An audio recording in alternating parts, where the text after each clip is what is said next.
Y les contamos que 5 firmas internacionales están interesadas en proveer más de 200 megavatios de generación flotante a Ecuador. Al momento se las analiza. Hasta terminar septiembre se esperan 3 propuestas para la compra de equipos que permitan generar más de 300 megavatios adicionales. El gobierno pisa el acelerador en su objetivo de alquilar y comprar nueva generación eléctrica, crisis de por medio. Al momento, 5 firmas de países como Panamá, Turquía, Chile, México y España han presentado sus propuestas para el alquiler de generación flotante de 240 megavatios. Mientras que, sin fecha aún, se lanzará un nuevo proceso bajo las mismas condiciones que permitan alquilar 100 megavatios, tanto como la capacidad de la barcaza turca que ya está en operación. A la par, avanza la compra de generación térmica terrestre. Se esperan propuestas hasta los días 26, 28 y 30 de septiembre para las centrales Esmeraldas 4, Santa Elena y Pascuales respectivamente. Estas podrían generar 313 megavatios cuando entren en operación. Por lanzar a licitación se encuentran también otras unidades de generación térmica para las centrales Durán y Santa Elena 2. 135 megavatios sumarían estas últimas.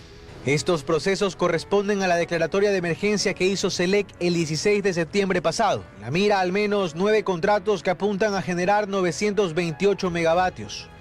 Para el especialista Sebastián Rivadeneira, es importante que se empiece a pensar ya más allá de la crisis. Esta adquisición que hace el gobierno, por supuesto, es emergente, es lo único que se puede hacer por el momento, pero paralelamente ya se tienen que iniciar los otros proyectos. Y no solamente me refiero a Cardenillo y a Santiago, sino existe un inventario de alrededor de 40 centrales hidroeléctricas en todo el país. Cree que se debe planificar pensando en que la demanda seguirá creciendo y además en futuras temporadas de estiaje. Entonces, se tiene que pensar en fuentes mucho más baratas como es el carbón, que es el líder a nivel mundial en producción de energía, y las centrales nucleares como ya están establecidas en Brasil, en Argentina, y que están creciendo sus sistemas, y esto es lo que le va a sacar definitivamente de los apagones al Ecuador. En los planes del gobierno está a futuro caminar hacia energías limpias, pero primero lo primero, salir de la crisis. Para el alquiler de generación flotante de 240 megavatios se ha estimado un valor referencial de 316 millones de dólares. Noticias de última hora, preste mucha atención. Jueza ordena prisión preventiva para presunto causante de incendio forestal en Quito. Dylan A. es procesado por su supuesta responsabilidad en los incendios de Guápulo. Más de 150 hectáreas de terreno han sido consumidas por las llamas. La tarde de este jueves, 26 de septiembre, una jueza ordenó prisión preventiva contra Dylan A., un ciudadano de 19 años que fue capturado como presunto causante del incendio forestal registrado el martes. La Policía Nacional anunció que el sospechoso fue encontrado con una caneca de combustible y más pruebas que lo vinculan con el cometimiento del delito de incendios forestales y de vegetación. Además, según la Fiscalía General del Estado, al tratarse de un procedimiento directo, se fijó la fecha para la audiencia de juicio para el 17 de octubre. El ciudadano, de nacionalidad ecuatoriana, es el segundo procesado que tendrá prisión por su supuesta participación en incendios forestales. A estas personas se suma un procesado con medidas cautelares y un reciente detenido que está a espera de la audiencia de flagrancia. El último detenido de este caso es un ciudadano de nacionalidad colombiana. La policía informó que mediante técnicas de investigación lograron dar con estas personas. Según el alcalde de Quito, Pavel Muñoz, tienen 4 detenidos y 18 denuncias presentadas desde la Procuraduría Metropolitana. El alcalde pidió celeridad en estos casos para que se procese pronto a los posibles causantes de los incendios. Por su parte, el presidente de la República, Daniel Noboa, ha solicitado que se procese por el delito de terrorismo, tomando en cuenta el daño causado a la naturaleza, animales, construcciones y personas. Además, tomando en cuenta que el 99% de los incendios habría sido provocado, por ello se ha pedido que sean tratados de esta manera. El incendio todavía se mantiene activo, aunque ya con menor afectación. Este jueves se iniciaron algunos focos de incendio, debido a la situación climática, con alta radiación y ráfagas de viento. Los bomberos trabajan para sofocar las llamas y liquidar puntos calientes. En más noticias. El concurso para seleccionar a quien reemplazará a Diana Salazar al frente de la Fiscalía General del Estado continuará. Esto luego de que el juez de Montecristi, Fernando Pico, se echara para atrás y diera de baja la medida cautelar que lo mantenía suspendido. Pico concedió una acción de protección al ciudadano Andrés Delgado, que consideraba una amenaza a sus derechos el reglamento para el concurso. Sin embargo, luego la revocó y dejó sin efecto la audiencia que estaba programada para el 29 de octubre. Esta decisión decisión solo le corresponde a la Corte Constitucional. Y así se consideraba que se había atentado contra los derechos, justamente que había una acción de inconstitucional. Así el proceso seguirá su curso. El lunes el Pleno se reunirá para tratar las últimas reformas al reglamento. Estamos esperando el informe de la Coordinación General Jurídica. Tiene que ser debatido y a su vez aprobado por el mismo y después ahí sí enviarlo a registro oficial. Posteriormente empezará la etapa de convocatoria y la conformación de veedurías ciudadanas. Después viene la fase de admisibilidad, de ahí en la verificación de méritos, después se inserta la impugnación ciudadana, de ahí viene la fase de oposición y al final ya la designación. El periodo de Diana Salazar culmina en abril del 2025. No obstante, los consejeros adelantan que la funcionaria podría prorrogarse en el cargo si la justicia sigue interviniendo en el concurso.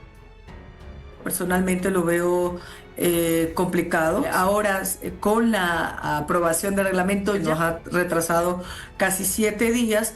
No me quiero imaginar en las siguientes etapas, donde justamente siempre ha habido este abuso de las medidas de protección.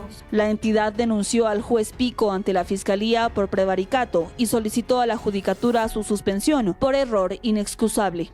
En más noticias. Verónica Abad, mi cargo es de vicepresidenta y fui asignada para cumplir funciones de colaboración para la paz, pero eso no me convierte en una empleada de Gabriela Sommerfeld y menos de Ivonne Núñez. La vicepresidenta dio una entrevista internacional y se comprometió a reemplazar a Daniel Noboa cuando se ausente para la campaña electoral. A los 17 días de su estancia en Ankara, Turquía, la vicepresidenta de la República, Verónica Abad Rojas, rompió el silencio y apareció en una entrevista de una cadena internacional en la que alertó de un intento de acusarla de abandono del cargo e inhabilitarla. Sin embargo, se comprometió a estar lista para reemplazar a Daniel Noboa así cuando éste vaya a hacer campaña electoral para la LIT el 9 de febrero de 2025. Verónica Abad se encuentra en Ankara desde el 9 de septiembre de 2024 debido al aumento de las tensiones entre Palestina e Israel, país en el que ella cumple la función de embajadora por la paz por designación de Noboa. Su traslado a Turquía se concretó con diálogos previos entre los gobiernos y uno de los requerimientos del país que la acoge habría sido que la segunda mandataria se abstuviera de hacer declaraciones públicas respecto del conflicto internacional entre Palestina e Israel y sobre la política de Ecuador. No obstante, la noche de este miércoles, 25 de septiembre, Abad participó en una entrevista del programa Conclusiones, de CNN, en la que aseguró que hay un ataque en su contra debido a un sumario administrativo que abrió el Ministerio del Trabajo porque, aparentemente, no habría cumplido una disposición del Ministerio de Relaciones Exteriores, que le pedía que estuviera en Ankara antes del 1 de septiembre y no 8 días después. Esto en función del decreto ejecutivo 353 suscrito por el presidente de la República el 8 de agosto, en el que ordena su traslado a Turquía por la crisis bélica en Medio Oriente. Esto no es un simple asunto administrativo, mucho menos un asunto doméstico. Esto es la politización de un proceso que debería ser técnico y objetivo a uno de abuso de poder. Esto es un grave peligro, porque esta supuesta infracción es un invento de abandono del cargo. ¿De qué cargo me están hablando? Si mi cargo es de vicepresidenta de la República y he sido asignada para cumplir funciones de colaboración para la paz en un conflicto que no es nuestro. Pero eso no me convierte en una empleada de la canciller Gabriela Sommerfeld, menos de la ministra del Trabajo, Ivonne Núñez. Ellas son las subalternas de la vicepresidencia de la República, manifestó en el diálogo. Esgrimió que la acusación por violencia política de género, que se sustancia en el Tribunal Contencioso Electoral, TCE, y que ella interpuso en contra de Daniel Noboa y miembros de su equipo, como la canciller Sommerfeld, el viceministro Esteban Torres y la funcionaria Diana Jacome, la hizo para detener la violencia, porque hay un objetivo de destituirla de sus funciones. Detalló que ante los ataques y la violencia buscó la ley para defenderse del hostigamiento y odio infundado, aunque eso significó que se use la fuerza de todo el gabinete apuntándola por casi cometer un golpe de Estado, que fue una campaña que montó el gobierno, aseveró. Advirtió que si se da paso a que ella, como vicepresidenta, sea destituida a través de un procedimiento administrativo por el encargo como embajadora podría sentarse un precedente nefasto y peligroso que podría ser usado en contra de cualquier otro dignatario. Hay un cargo ficticio, soy supuesta embajadora y eso no puede ser, porque según la Constitución eso es pluriempleo. Y hoy quieren inhabilitarme como vicepresidenta, dijo. En ese contexto, Abad expresó su disposición para reemplazar a Daniel Noboa cuando él deba solicitar licencias sin remuneración para participar en la campaña electoral para los comicios generales de 2025, en los que busca la elección para la presidencia para el periodo 2025 a 2029. No permitamos que los intereses partidistas dividan al país. Debemos trabajar juntos. Cuando el presidente tenga que ausentarse para su campaña, estaré aquí lista para asumir el rol que me corresponde. no por ambición personal, sino porque es mi responsabilidad constitucional, añadió. Esto en referencia al artículo 146 de la Constitución, que establece que en caso de ausencia temporal del presidente de la República, quien ejerza la vicepresidencia deberá asumir sus funciones. En más noticias. En Estados Unidos, el alcalde de Nueva York, Eric Adams, ha sido imputado de cargos penales. Adams es acusado de 5 cargos federales por supuesta corrupción. Polémica en el Partido Demócrata a menos de 2 meses de las elecciones presidenciales de Estados Unidos. El alcalde de Nueva York, Eric Adams, ha sido imputado de cargos penales por múltiples investigaciones sobre presunta corrupción en su administración. Adams es acusado de 5 cargos federales relacionados con soborno, fraude electrónico y solicitud de contribuciones a la campaña de ciudadanos extranjeros. Esto, según un documento de 57 páginas. Agentes del FBI ingresaron a la residencia del burgomaestre y confiscaron su teléfono durante la madrugada del jueves. Esto ocurrió horas antes de que se revele una acusación formal que detalla los cargos contra el demócrata. Esta es la primera vez en Nueva York que un alcalde en funciones es imputado. Ante las denuncias, Adams, de 64 años, se declaró inocente durante un discurso grabado en su residencia. My fellow New Yorkers. Mis queridos neoyorquinos, ahora creo que el gobierno federal tiene la intención de acusarme de algún delito. Si así fuera, estos cargos serían completamente falsos. Siempre supe que si me mantenía firme ante todos ustedes, sería un objetivo, y en esto me convertí. Además, afirmó que luchará para probar su inocencia. I will fight these injustices. Lucharé contra estas injusticias con cada gramo de mi fuerza y mi espíritu. Solicitaré un juicio inmediato para que los neoyorquinos puedan escuchar la verdad. En el último año, el alcalde neoyorquino ha enfrentado un creciente peligro legal, con varias investigaciones federales que han resultado en citaciones, registros y la salida de altos funcionarios. Estados Unidos, la Unión Europea y varios países árabes solicitaron un alto al fuego inmediato de 21 días en Líbano tras los recientes ataques entre Israel y Hezbollah, mismos que amenazan con desatar un conflicto mayor en Medio Oriente. La Casa Blanca emitió una declaración conjunta que busca facilitar un acuerdo diplomático y garantizar la seguridad de los civiles, mientras se preparan propuestas para las negociaciones. Sin embargo, el primer ministro israelí Benjamín Netanyahu niega cualquier posible tregua en Líbano y afirma que los bombardeos continuarán. En más noticias. Esteban Torres renunció como viceministro de Gobierno para buscar una curul en la Asamblea Nacional. El exfuncionario ya fue legislador en el periodo anterior cuando llegó auspiciado por el Partido Social Cristiano, ahora terciaría por el oficialista ADN. El viceministro de Gobierno, Esteban Torres, presentó su renuncia irrevocable al cargo, según se conoció este jueves, 26 de septiembre. Su dimisión estaría relacionada con el anuncio de que en las elecciones de 2025 buscará volver a la Asamblea Nacional con el partido de gobierno, Acción Democrática Nacional, lista 7. Su renuncia habría sido presentada al ministro de Gobierno, Arturo Félix Wong, el miércoles, 25 de septiembre. Torres ya fue legislador en el periodo anterior de la Asamblea Nacional que llegó a su fin con la muerte cruzada. A ese parlamento llegó auspiciado por el Partido Social Cristiano y en representación de la provincia de Tungurahua, ahora apuntaría a ser asambleísta nacional. La salida de Torres coincide con las renuncias de 2 ahora exfuncionarias, María José Pinto González y Michel Mancheño Dávila, que venían desempeñándose como secretaria técnica de Ecuador Crece sin Desnutrición Infantil y secretaria general jurídica de la presidencia, respectivamente. El jefe de Estado suscribió este 25 de septiembre 2 decretos ejecutivos.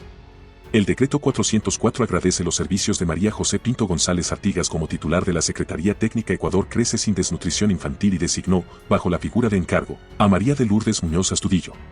Pinto es precandidata a la vicepresidencia de la República en binomio con Daniel Noboa, quien busca volver a la presidencia, cobijados por su movimiento Acción Democrática Nacional. Ellos deben inscribir sus precandidaturas ante el Consejo Nacional Electoral, CNE, hasta el próximo 2 de octubre, cuando culmine el plazo. En el decreto ejecutivo 405 se agradeció a Michel Mancheño Dávila sus funciones como secretaria jurídica, cargo que desempeñó desde los inicios de esta administración gubernamental, en noviembre de 2023. Mancheño encabeza la lista de precandidatos a la Asamblea Nacional por el movimiento gobiernista ADN, lista 7, por la provincia de Chimborazo, de donde es oriunda. En lugar de Mancheño, el mandatario designó a Stalin Santiago Andino González como secretario general jurídico de la Presidencia de la República encargado.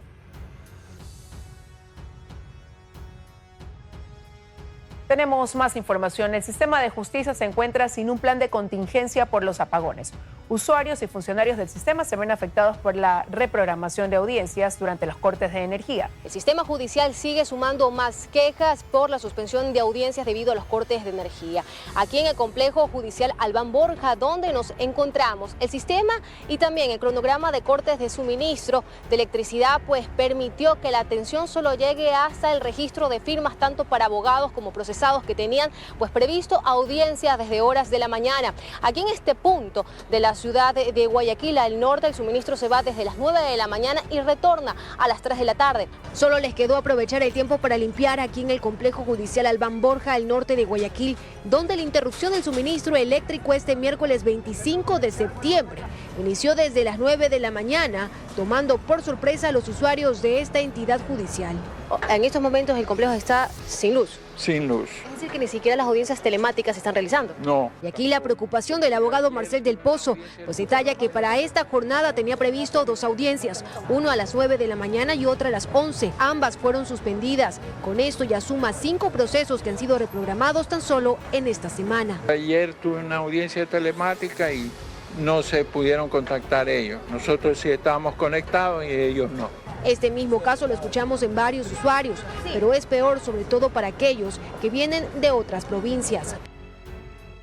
Durante la Asamblea General de la ONU en Nueva York, Estados Unidos, el presidente de Chile, Gabriel Boric, se refirió a la crisis migratoria que enfrenta su país. El mandatario también mencionó sobre la situación en Venezuela. Esto fue lo que dijo. Estamos frente a una dictadura que pretende robarse una elección, que persigue a sus opositores y que es indiferente al exilio no de miles, sino de millones de sus ciudadanos. Cerca de 800.000 se encuentran en Chile. Y por responsabilidad debo ser claro en este punto. Chile no está en condiciones de recibir más migración.